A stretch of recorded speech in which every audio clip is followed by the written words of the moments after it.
प्रिय नौजवान साथियों, आज मैं आपको लोकसभा के बारे में बताऊंगा कि लोकसभा का क्या फंक्शन है, क्या राइट है, इसका गठन कैसे होता है, लोकसभा को क्या कहा जाता है, लोकसभा महत्वपूर्ण संस्था क्यों है।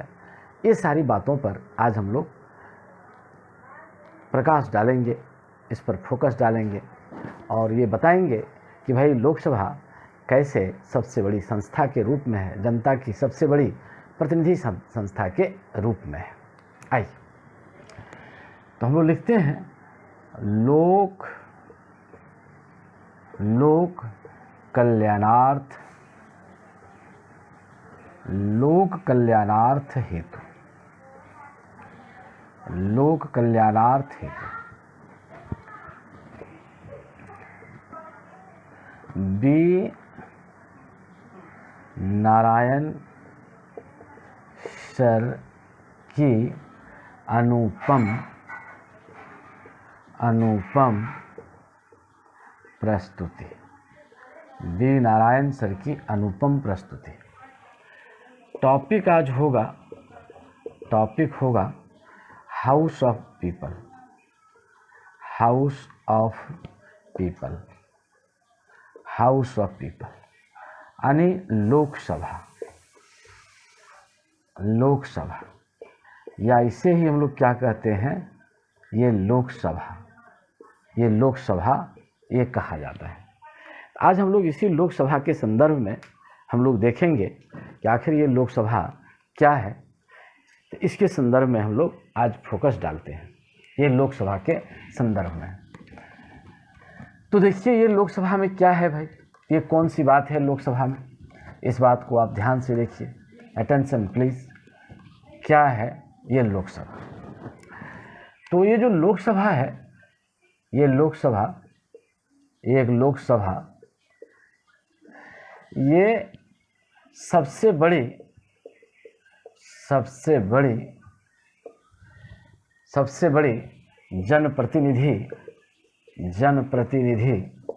जनप्रतिनिधि का ये क्या है, ये सदन है, ये सदन है। यानी कहने का मतलब यह है, इसमें राज्यसभा के सापेक्ष में इनमें सदस्यों की संख्या सबसे ज़्यादा है। और ये सदस्य कौन होते हैं भाई? तो ये सदस्य होते हैं, ये जनप्रतिनिधि होते हैं, जनता के द्वारा ये क्या होता है, ये निर्वाचित होता है। तो लोकसभा को हम लोग क्या कह सकते हैं भाई?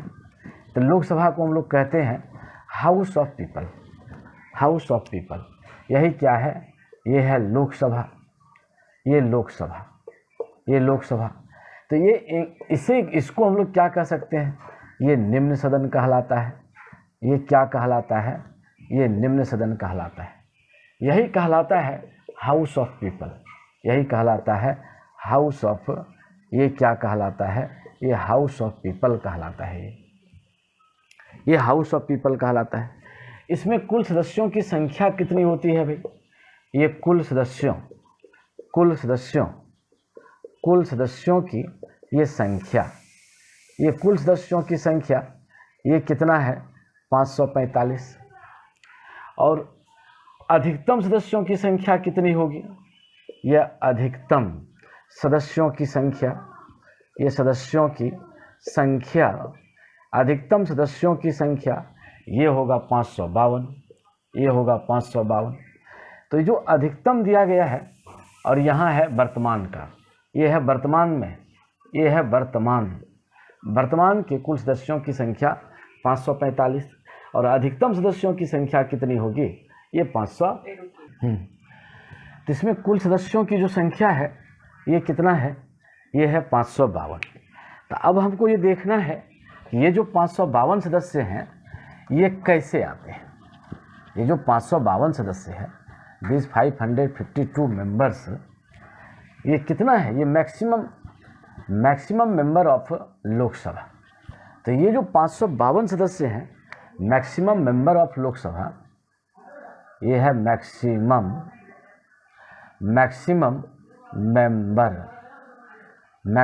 Member of Lok Sabha. तो ये कैसे आते हैं भाई? तो इसका इस प्रकार से विभाजन कर दिया गया है। तो 530 सदस्य कहाँ से आएंगे? ये 530 जोड़ 20 और जोड़ ये क्या हो जाएगा 2।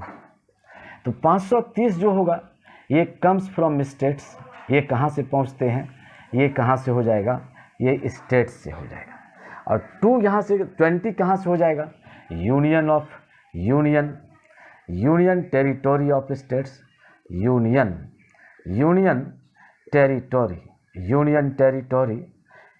टेरिटोरी ऑफ स्टेट्स, ये यूनियन टेरिटोरी ऑफ स्टेट्स। और ये जो 2 जो होगा ये 2 किससे हो जाएगा? ये होगा किससे आएगा? एंग्लो इंडियन से आ जाएगा। एंग्लो इंडियन, ये एंग्लो इंडियन सदस्य होगा, एंग्लो इंडियन से ये रिलेटेड हो जाएगा ये। तो ये जो होगा तो 530 सदस्य किससे आ गया? ये राज्य से आ गया। 20 सदस्य किससे आ गया? संघ शासित प्रदेश से आ गया। संघ शासित ये प्रदेश से आ गया। और 2 सदस्य कहाँ कर दिया गया? ये है एंग्लो इंडियन। एंग्लो ये क्या है? ये है एंग्लो इंडियन। और ये जो एंग्लो इंडियन है ये राष्ट्रपति के द्वारा मनोनीत होगा। ये राष्ट्रपति के द्वारा ये क्या होगा? ये राष्ट्रपति के द्वारा ये मनोनीत होगा। Nominated by the president of India, ये क्या हो जाएगा? नॉमिनेटेड बाय द प्रेसिडेंट, ये प्रेसिडेंट ऑफ ये होगा India. Nominated by the president of India. तो यहाँ पर ये देखा जाता है कि भाई इसका निर्वाचन तब क्यों नहीं होता है? तो इसका निर्वाचन इसलिए नहीं होता है कि इनकी सदस्यों की संख्या कम है। और यदि राष्ट्रपति चाहते हैं कि इनके लोकसभा में इनका प्रतिनिधि हो तो इसको नॉमिनेट कर लिया जाता है, कम खर्चे में इसको निकाल दिया जाता है, कार्य निकाल दिया जाता है। यदि इसका भी निर्वाचन करने लगेगा तो अनावश्यक खर्च बढ़ जाएगा। तो ये बात इस प्रकार से यहाँ पर हम लोग क्या देखते हैं, ये 552 सदस्य जो होंगे उसकी सदस्य संख्या इसी प्रकार से होगी। तो ये जो 552 है इनकी सदस्य संख्या इसी आधार पर चलेगा। तो अब हमको यहाँ पर ये देखना है कि ये जो वर्तमान में ये लोग जो चुने जाते हैं तो इसके लिए सदस्य कौन बन सकता है? तो लोकसभा का सदस्य कौन होगा? इसके लिए कौन एलिजिबल है? हु इज़ क्वालिफाइड, वो माने कौन एलिजिबल है? Who is eligible for being the member of house of people, it means that Lok Sabha. तो कौन इसके लिए सदस्य की योग्यता क्या चाहिए भाई? इसके सदस्यों की योग्यता क्या चाहिए? ये सदस्यों की योग्यता ये क्या चाहिए भाई? ये सदस्यों की योग्यता। क्वालिफिकेशन ऑफ मेंबर्स, ये क्या होगा भाई? Qualification of the members, qualification of the members. तो सबसे पहली बात वही सारी बातें होंगी, already I have told you several times कि भाई इसका क्या होगा। तो इसका हम बार बार आपसे यही कहते हैं कि ये जब कभी भी होगा वही पुरानी बात से मेरा मतलब है old matters, I mean to say that old matters. तो ओल्ड मैटर से मतलब है भारत का नागरिक हो, ये क्या हो? ये भारत का, ये क्या हो? ये नागरिक हो, ये भारत का नागरिक हो। Must be citizen of India, ये क्या कहता है? मस्ट बी सिटीजन ऑफ, ये क्या होना चाहिए? इंडिया होना चाहिए। सेकंड पॉइंट हम लोग यहाँ पर लिखते हैं कि भाई इसका एज कितना होना चाहिए? What will be age for being the member of MP होने के लिए इनका कितना चाहिए? एज क्या चाहिए भाई? तो एज इसका जो कहता है, तो एज कहता है 25 वर्ष प्राप्त कर चुका हो। कंप्लीटेड, ये क्या कहता है? कंप्लीटेड 25 ईयर्स ओल्ड, ये कितना कंप्लीट कर लिया गया हो? वो 25 वर्ष वो प्राप्त कर लिया गया हो। And third point is that, वही पुरानी बात, किसी लाभ के पद पर ना हो, किसी लाभ के पद पर ना हो। इसका मतलब है डोंट होल्ड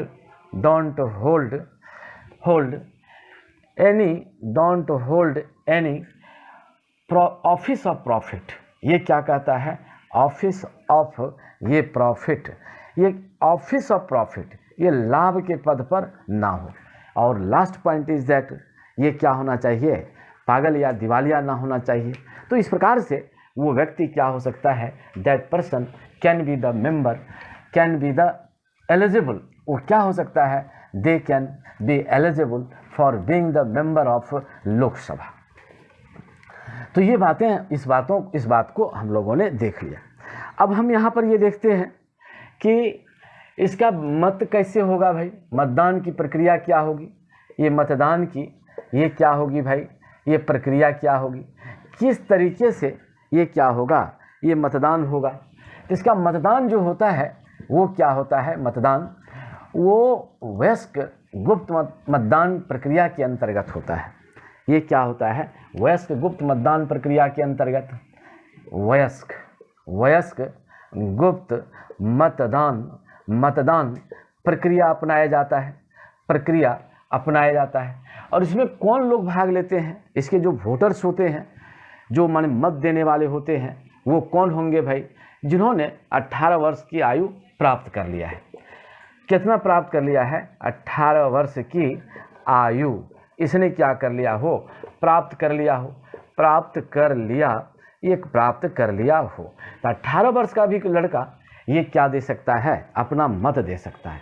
यहाँ पर कहने का मतलब यह है कि जो लड़का 18 वर्ष का हो जाता है, अर्थात जिनकी उम्र 18 ईयर्स हो जाती है, वह निर्णय लेने में सक्षम है। वो क्या है भाई? वो माइनर नहीं है, वह क्या है? मेजर है। They can take decision who will be my real representative of Lok Sabha.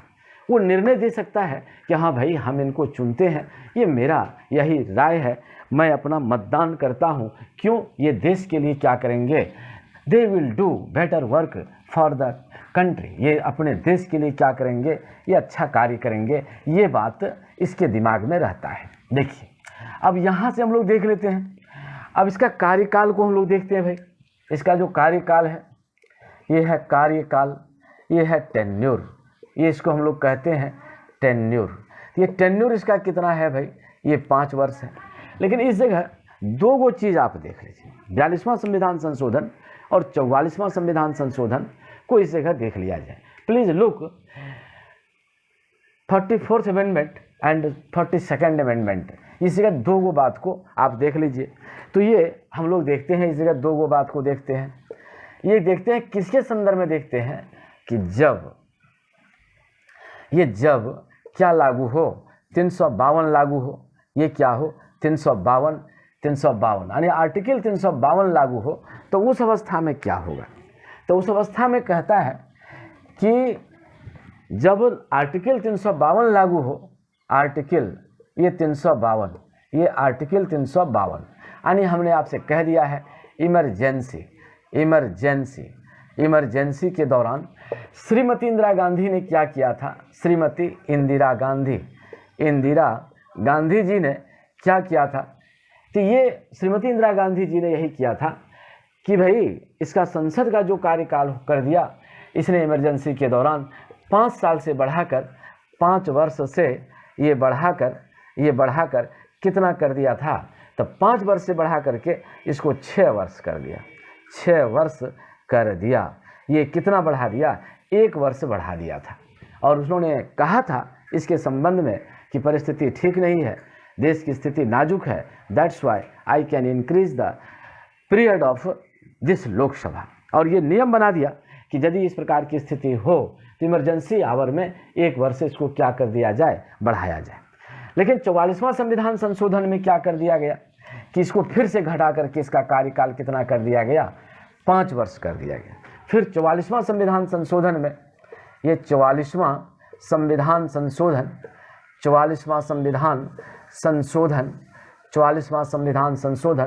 1978 में लोकसभा का कार्यकाल ये कार्यकाल कितना कर दिया गया? ये 6 वर्ष से घटाकर 6 वर्ष से ये कितना कर दिया गया? 5 वर्ष कर दिया गया। तो ये बात क्लियर हो गया कि भाई पुनः लोकसभा का जो कार्यकाल होगा वो क्या होगा, वो 5 वर्ष ही होगा, 6 वर्ष नहीं होगा। ये प्रोविज़न लाया गया। This provision had been taken from 44th amendment 1978। तो अब आप ये मान लीजिए कि लोकसभा का जो कार्यकाल है वो कितना है, वो 5 वर्ष है। और मैं पहले से भी आपसे कह रहा हूँ कि जो लोकसभा है, यह जो लोकसभा है, ये लोकसभा यानी हाउस ऑफ पीपल, ये क्या है, ये हाउस ऑफ पीपल, ये हाउस ऑफ पीपल। तो ये हाउस ऑफ पीपल क्या है भाई, तो ये क्या है, ये परमानेंट संस्था नहीं है, अस्थाई सदन नहीं है, ये अस्थाई सदन है। ये क्या है, अस्थाई, ये अस्थाई सदन, ये अस्थाई सदन है। ये टेम्पोररी, ये टेम्पोररी हाउस है, ये टेम्पोररी हाउस है, ये टेम्पोररी हाउस है। इसको क्या किया जा सकता है, इट मे बी डिजॉल्व, इसको डिजॉल्व किया जा सकता है, इसे भंग किया जा सकता है, इसे भंग किया जा सकता है, इसे भंग किया जा सकता है। इट कैन बी, ये क्या किया जा सकता है, डिजॉल्व, ये इट कैन बी डिजॉल्व, इसको क्या किया जा सकता है, इसको भंग किया जा सकता है, इसको डिजॉल्व किया जा सकता है, इसको क्या किया जा सकता है, डिजॉल्व किया जा सकता है। तो ये अस्थाई है, टेम्पोररी है, इट कैन बी डिजॉल्व, इसको क्या किया जा सकता है, डिजॉल्व किया जा सकता है, इसको क्या किया जा सकता है, ये डिजॉल्व किया जा सकता है। अब हम लोग यहाँ से चलें, let's go next point is that, ये क्या नेक्स्ट पॉइंट हम लोग इस पर चलते हैं भाई। तो जो लोकसभा के बारे में जो हम लोग देख रहे हैं, तो इसमें कौन कौन पदाधिकारी होते हैं, इसमें ऑफिसर्स कौन कौन लोग होते हैं भाई। तो इसमें इससे पहले, before this just I am saying you in regard of leader of house, सदन के नेता के बारे में आप देख लीजिए। सदन के नेता, ये सदन के नेता, तो जो सदन का नेता यदि हम लोग कहेंगे लीडर ऑफ हाउस, तो ये सदन का नेता का मतलब होता है, ये प्रधानमंत्री, यही प्रधानमंत्री क्या होंगे, लीडर ऑफ हाउस, ये प्रधानमंत्री ही क्या होंगे, ये सदन का क्या होंगे, ये नेता होंगे। और सेकंड बात देख लीजिए कि विपक्ष का नेता जो होगा, ये विपक्ष का नेता कौन होगा, who will be the leader of opponent party. तो जो ओपोनेंट पार्टी का लीडर ऑफ, ये क्या होगा, leader of opponent, leader of opponent party. तो ये लीडर ऑफ ओपोनेंट पार्टी कौन होगा, तो कहता है कि जो लीडर ऑफ ओपोनेंट पार्टी होगा उसके लिए एक शर्त है, yes there is a condition for being the leader of opponent party. इसके लिए क्या शर्त है भाई, इसके लिए जो शर्त है वो शर्त है कि कुल मत का 1/10 मत उन्हें प्राप्त करना होगा। कुल मत का कितना प्राप्त करना होगा, कुल मत का 1/10 मत क्या करना होगा भाई, प्राप्त करना होगा।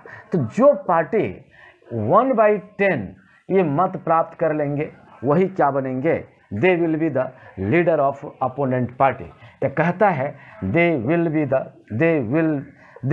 बी द लीडर ऑफ, ये क्या होगा, leader of opponent party. Opponent ये क्या हो जाएगा, ये अपोनेंट पार्टी, ये अपोनेंट पार्टी का ये लीडर बन जाएगा साहब। तो इस प्रकार से आप देखिए कि अभी हंगामा जो हुआ था, तो भाई इसमें कांग्रेस को भी 1/10 नहीं आया था, इसलिए लोग मान रहे थे कि विपक्ष का कोई नेता है ही नहीं। क्यों नहीं है, why not, because they had not got 1/10 vote of whole systems, of whole क्या कह सकते हैं वोट्स, इसके टोटल का वो जाकर के ला नहीं पाए थे। इस वजह से इसको क्या नहीं माना गया था, ये नहीं माना गया था। अब हमको यहाँ ये देखना है, नाउ वी विल सी कि ऑफिसर्स की देखेंगे, तो ऑफिसर्स ऑफ लोकसभा, ये ऑफिसर्स ऑफ लोकसभा, पदाधिकारी, ये पदाधिकारी। तो यहाँ जो लोकसभा में जो पदाधिकारी होते हैं तो वो 2 गो होते हैं। एक क्या होता है, लोकसभा अध्यक्ष, एक होता है लोकसभा अध्यक्ष, ये लोकसभा अध्यक्ष, और दूसरा क्या होता है लोकसभा उपाध्यक्ष। यानी सीधी सी बात कह दिया जाए, अध्यक्ष एवं उपाध्यक्ष, सीधी सी बात कह दिया जाए, अध्यक्ष, अध्यक्ष एवं क्या होता है, ये उपाध्यक्ष, ये दो बात कह दिया जाए। तो अध्यक्ष जो हुआ ये चेयरमैन है, ये क्या है भाई, चेयरमैन। और ये उपाध्यक्ष क्या है भाई, ये डिप्टी चेयरमैन, ये डिप्टी, ये क्या है, ये डिप्टी चेयरमैन। तो अध्यक्ष कौन होगा और अब उपाध्यक्ष कौन होगा। अब इस जगह हमको ध्यान से देखना है। Now attention please on this point, who will be the chairman and who will be the deputy chairman, what are the process, इसका क्या प्रोसेस है, कैसे हम लोग समझेंगे, तो इसका प्रोसेस देखिए। तो जब लोकसभा का नवनिर्वाचित लोकसभा होता है, नवनिर्वाचित लोकसभा जब नवनिर्वाचित लोकसभा होता है तो उसमें क्या होता है कि भाई इसमें सभी लोग आते हैं चुन करके, जनता के प्रतिनिधि बन करके चुन करके लोग आते हैं, चुनाव लड़ते हैं, उसमें उनको चुना जाता है, बहुमत प्राप्त करके वो कहाँ के सदस्य बनते हैं, वो लोकसभा के सदस्य बनते हैं। तो इस अवस्था में तो चूँकि लोकसभा तो भंग हो चुकी है, तो यहाँ कौन अब अध्यक्ष बनेंगे, तब यहाँ प्रोविज़न है, yes there is a provision. यहाँ क्या प्रोविज़न है भाई, तो यहाँ प्रोविज़न है कि संसदीय मामलों के, ये संसदीय मामलों के मंत्रालय, ये मंत्रालय के द्वारा प्रोटेम स्पीकर के लिए प्रोटेम स्पीकर यानी अस्थाई अध्यक्ष का नाम किसके पास भेजा जाता है, राष्ट्रपति के पास भेजा जाता है। राष्ट्रपति के पास इसको क्या किया जाता है, भेजा जाता है। याद रखिएगा, किसके पास भेजा जाएगा, राष्ट्रपति के पास। किसके लिए, कौन अध्यक्ष के लिए, प्रोटेम स्पीकर के लिए। कौन भेजेंगे, संसदीय मामलों के मंत्रालय भेजेंगे। तो ये जब भेजता है तब उस समय ये क्या करते हैं, ये राष्ट्रपति क्या करते हैं कि प्रोटेम स्पीकर की नियुक्ति कर देते हैं। तो एट दैट टाइम ये क्या होता है, ये प्रोटेम स्पीकर, ये जो प्रोटेम स्पीकर है, ये प्रोटेम स्पीकर यानी अस्थाई अध्यक्ष, इसको नियुक्त करने वाले कौन होते हैं, इसको जो नियुक्त करते हैं, इसका जो अपॉइंटमेंट्स होता है, अपॉइंटमेंट्स, इसको कौन करते हैं अपॉइंटमेंट्स, इसका भाई, इसका करते हैं राष्ट्रपति। यही कौन करते हैं, ये राष्ट्रपति। तो कहने का मतलब है कि जो प्रोटेम स्पीकर है वह राष्ट्रपति के द्वारा क्या होता है, अपॉइंटेड होता है। ये क्या होता है, अपॉइंटेड, ये क्या होता है, ये अपॉइंटेड होता है किसके द्वारा, बाय द प्रेसिडेंट, ये by the president of India, ये इंडिया के प्रेसिडेंट के द्वारा इसको क्या कर लिया जाता है, ये निर्वाचित कर लिया जाता है। अब ये प्रोटेम स्पीकर क्या हो गए भाई, बन गए। तो जब अस्थाई अध्यक्ष बन गए तो ये जो प्रोटेम स्पीकर होता है, तो अब सवाल है ये प्रोटेम स्पीकर कौन होगा भाई, ये जो प्रोटेम ये स्पीकर है, ये प्रोटेम स्पीकर अस्थाई अध्यक्ष है, अस्थाई ये क्या है भाई, अध्यक्ष है। तो ये कौन होगा, तो ये नियम है, एक कंप्लीट एक नियम है कि भाई ये अध्यक्ष कौन होते हैं, जो सदन के सबसे वरिष्ठ मेंबर होते हैं। One who are the senior member of the house, क्या कहता है, one who are the senior member of the, ये क्या होता है, ये होता है हाउस। जो सीनियर मेंबर होते हैं, जो वरिष्ठ सदस्य होते हैं, वही जाकर के क्या बनता है, प्रोटेम स्पीकर बनता है। अब प्रोटेम स्पीकर क्या लाते हैं भाई, अध्यक्ष का प्रस्ताव लाते हैं। अब ये प्रोटेम स्पीकर अध्यक्ष का प्रस्ताव लाते हैं, ये प्रोटेम स्पीकर ये क्या लाते हैं भाई, ये अध्यक्ष का प्रस्ताव लाते हैं कि लोकसभा का अध्यक्ष कौन बनेगा भाई। तो यही अध्यक्ष को ये क्या करते हैं, पहले मौका दिया जाता है रूलिंग पार्टी को। जो फर्स्ट अपॉर्चुनिटी होगा वो किसको दिया जाएगा, ये रूलिंग पार्टी को, यानी जो सत्तारूढ़ दल है उनको पहला मौका दिया जाएगा। ऐसा कोई नियम नहीं है, लेकिन ऐसा एक शिष्टाचार के नाते है, इसलिए इसके बाद होता है। यदि वहाँ से काम नहीं बनता है तब अन्य नाम का भी यहाँ पर क्या करते हैं, प्रपोज करते हैं। तो इस प्रकार से यहाँ पर इसके सदन के सदस्यों के द्वारा इसको क्या कर लिया जाता है, अध्यक्ष चुन लिया जाता है। और जब ये अध्यक्ष चुना जाते हैं तब प्रोटेम स्पीकर का पद क्या हो जाता है, समाप्त हो जाता है। अब इसी प्रकार से अब सवाल यहाँ पर है कि लोकसभा के सदस्यों को लोकसभा के सदस्यों को शपथ दिलाने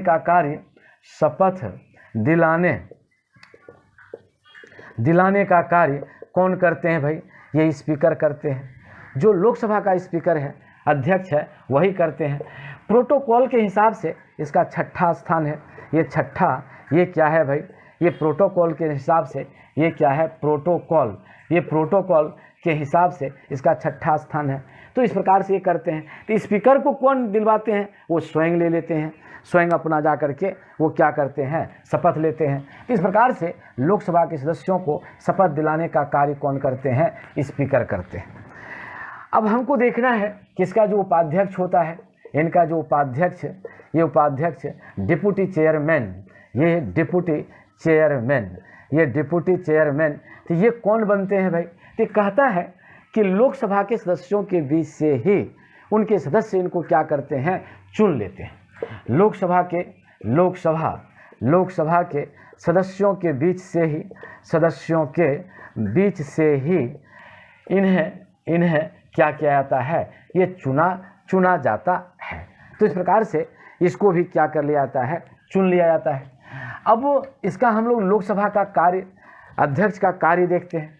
तो कहता है इसका अध्यक्ष का कार्यकाल कितना हो सकता है, अध्यक्ष का कार्यकाल ये कितना हो सकता है। ये कहता है जीवंत पर्यंत, ये जब तक रहेंगे तब तक ये क्या हो सकता है, ये जीवन पर्यंत ये रह सकता है। लेकिन ऐसा होता नहीं है। जैसे ही लोकसभा भंग हो जाता है, बस इसका भी पद क्या हो जाता है, समाप्त हो जाता है। लेकिन प्रोविज़न है, ये क्या है, ये जीवन पर्यंत है, ये होल लाइफ तक ये क्या कर सकता है, ये रह सकता है। इस प्रकार से अब इसका मूल कार्य क्या है भाई, इसका जो मूल कार्य है, ये मूल कार्य तो सामान्य कार्य है कि यदि कोई सदस्य सदन की कार्रवाई में किसी प्रकार का हरकत करता है, असंसदीय भाषा का प्रयोग करता है, सदन की कार्रवाई को रोकने का कोशिश करता है, तो वो इनके खिलाफ वो क्या कर सकते हैं, मार्शल का प्रयोग कर सकते हैं, कांस्टेबल का प्रयोग कर सकते हैं। कहने का मतलब है उसको सदन से बाहर निकलवाया जा सकता है। दूसरा बात, उस पर कानूनी कार्रवाई भी किया जा सकता है, उनको कुछ दिन के लिए सदन आने से रोका जा सकता है, उसको सस्पेंड भी किया जा सकता है। तीसरा बात यह है कि इसका जो सबसे महत्वपूर्ण कार्य है, तो उसका सबसे महत्वपूर्ण कार्य है जो परीक्षा में बराबर पूछा जाता है, तो लोकसभा के सदस्यों का सर्वाधिक महत्वपूर्ण कार्य, लोकसभा के सदस्यों का सर्वाधिक महत्वपूर्ण कार्य, most important function of Lok Sabha speaker. इसका दो गो कार्य है। नंबर 1, एक कौन विधेयक धन विधेयक होगा, कौन विधेयक धन विधेयक होगा, धन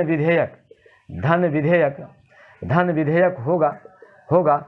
इस पर अंतिम निर्णय किसका होगा, लोकसभा अध्यक्ष का होगा। इस पर अंतिम निर्णय ये किसका होगा, लोकसभा अध्यक्ष का। ये अंतिम निर्णय लोकसभा अध्यक्ष का होगा। और सेकंड बात, इस जगह हम लोग देख ले जरा कि उनके धन विधेयक के पीठ पर यानी इसी का मुहर लगता है। धन विधेयक के पीठ पर लोकसभा का क्या होता है, लोकसभा के अध्यक्ष ही धन विधेयक का मुहर लगाते हैं। धन विधेयक का ये क्या लगाते हैं, मुहर लगाते हैं। और तब ये वेरीफाई हो जाता है कि साहब ये क्या है। After that it will be verify this bill is of money bill. तो ये बड़ा महत्वपूर्ण कार्य है। यानी मनी बिल को कौन प्रूफ करेगा, तो वो प्रूफ करने का जो काम है तो वो कौन करेंगे, under the leadership of Lok Sabha chairman. और सेकंड बात इसका क्या हो जाएगा भाई, what will be the second matter, ये निर्णायक मत देते हैं। ये क्या देते हैं, ये निर्णायक मत देते हैं। निर्णायक मत हमने पहले भी आपसे कह चुका है, already I have said you what is the meaning of decisive vote. अगर किसी मुद्दे पर दोनों पक्ष का 50-50 मतदान हो जाता है, न कोई हारता है न कोई जीतता है, उस समय फैसला देने का कार्य कौन करते हैं, ये लोकसभा अध्यक्ष करते हैं। जिधर वो अपना मत दे देंगे वह सदस्य क्या होगा, वो जीत जाएगा या क्या हो जाएगा, हार जाएगा। इसीलिए इसको यहाँ क्या कहा गया है, निर्णायक मत, डिसिसिव वोट। तो ये दो प्रश्न बराबर पूछा जाता है, इसलिए इस दोनों प्रश्न को आप ध्यान से क्या करिए, ध्यान से देखिए।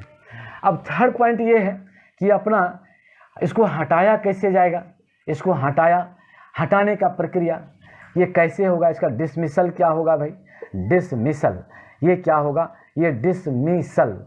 इसको कैसे डिसमिस किया जाएगा, इसको जो डिसमिस ये जो किया जाएगा वो किस आधार पर इसका डिसमिसल होगा। तो इसका आधार कहता है कि यदि लोकसभा के 2/3 सदस्य, यदि लोकसभा के 2/3 सदस्य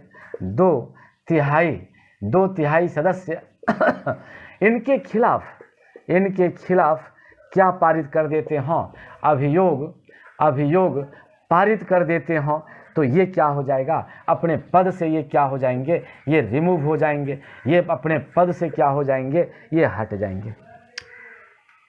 अब सवाल है ये अपना रिजनेशन किसको देंगे, ये जो रिजाइन करेंगे, तो भाई इसका जो रिजनेशन होगा, ये रिजाइन, ये अपना इस्तीफा जो देंगे भाई, ये इस्तीफा ये रिजाइन जो करेंगे, ये रिजाइन जो कर देंगे तो किससे करेंगे भाई, तो कहता है कि अपना इस्तीफा ये किसको दे देंगे, ये उपाध्यक्ष को दे देंगे, ये उपाध्यक्ष को दे देंगे। तो इस प्रकार से ये अपने पद से क्या हो सकते हैं, हट सकते हैं।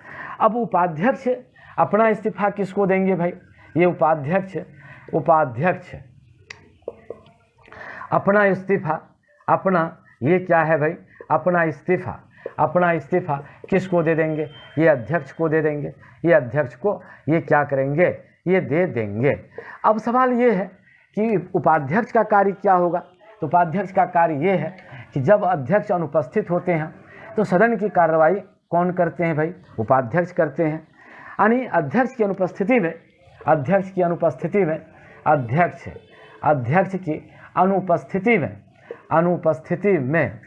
अब in the absence of chairman कौन इसको प्रेजाइड करेंगे भाई, हु विल प्रेजाइड इट। तो अध्यक्ष की अनुपस्थिति में उपाध्यक्ष लोकसभा का ये क्या करेंगे, संचालन करेंगे। ये संचालन ये क्या करेंगे, ये करेंगे। मान लेते हैं उपाध्यक्ष भी ना हो तो किसी सीनियर मेंबर को चुन लिया जाएगा और तत्काल के लिए सदन की कार्रवाई संचालित की जाएगी। तो इस प्रकार से ये बात यहाँ पर स्पष्ट रूप से कह दिया गया है। Now we will look another point of this Lok Sabha. अब हमको यहाँ पर देखना है कि जो सदस्य हैं, जो लोकसभा के सदस्य हैं, those who are the member of Lok Sabha, क्या कहता है भाई, those who are the member of ये क्या है भाई, लोकसभा, ये क्या है, लोकसभा। तो इसके लिए भी इसको क्या दिया गया है, कुछ राइट दिया गया है कि जो लोकसभा के सदस्य होते हैं, one who are the member of Lok Sabha, उसको कुछ स्पेशल प्रोविज़न है, उसको कुछ क्या दिया गया है, वो आर्टिकल 105 के तहत उसको विशेषाधिकार प्राप्त है। ये कितने के अंतर्गत, ये है आर्टिकल 105 के अंतर्गत उसको क्या दिया गया है, स्पेशल प्रिविलेज, उसको क्या दिया गया है, प्रिविलेज, स्पेशल विशेषाधिकार दिया गया है उसको। ये क्या दिया गया है, ये अधिकार दिया गया है। ये विशेषाधिकार में ये दिया गया है कि यदि कोई सदस्य सदन के अंदर, लोकसभा के अंदर, वो यदि कुछ बोलते हैं, किसी प्रकार की गलती करते हैं या कोई कार्य करते हैं, तो उनके खिलाफ न्यायालय में किसी भी प्रकार का मुकदमा नहीं चलाया जाएगा। देखते हैं कभी कभी सदन के अंदर ही लड़ाई हो जाती है, लोग माइक्रोफोन फेंकने लगते हैं, उठापटक होने लगता है, कुर्सी फेंकी हो जाता है, तो उस पर तो मुकदमा चलना चाहिए, लेकिन उस पर मुकदमा नहीं चलता है। क्यों? यह सदन के अंतर्गत यह कार्रवाई है और 105 के अंतर्गत, आर्टिकल 105 के अंतर्गत यह उनका क्या है, यह विशेषाधिकार के अंतर्गत देता है। तो इस अवस्था में जो मेंटेन करने का अधिकार है वो लोकसभा अध्यक्ष ही मेंटेन करेंगे। तो यहाँ पर इसको थोड़ी सी ये छूट दी गई है। और यहाँ पर सदन में जो सदस्य हैं भाई, सदस्य हैं, तो सदस्य यदि कहता है कि यदि कोई सदस्य अध्यक्ष की अनुमति के बिना ये क्या है, बिना 60 दिन तक ये कार्रवाई में भाग नहीं लेते हैं, तो इनकी सदस्यता क्या कर दी जाएगी, सदस्यता इसकी क्या हो जाएगी, समाप्त हो जाएगी। उनका जो मेंबरशिप है विल बी एबॉलिश, वो मेंबरशिप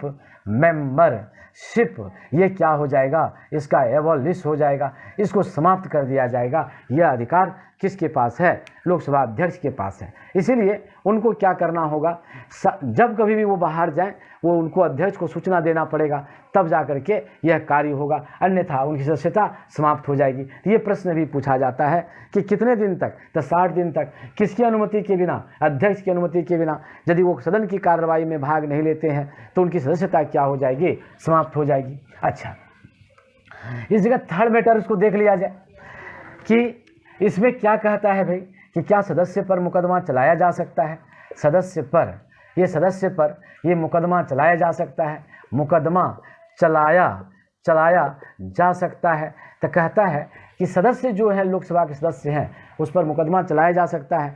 इस पर शर्त है कि 40 दिन पहले, सदन की कार्रवाई के 40 दिन पहले, सदन की कार्रवाई के 40 दिन पहले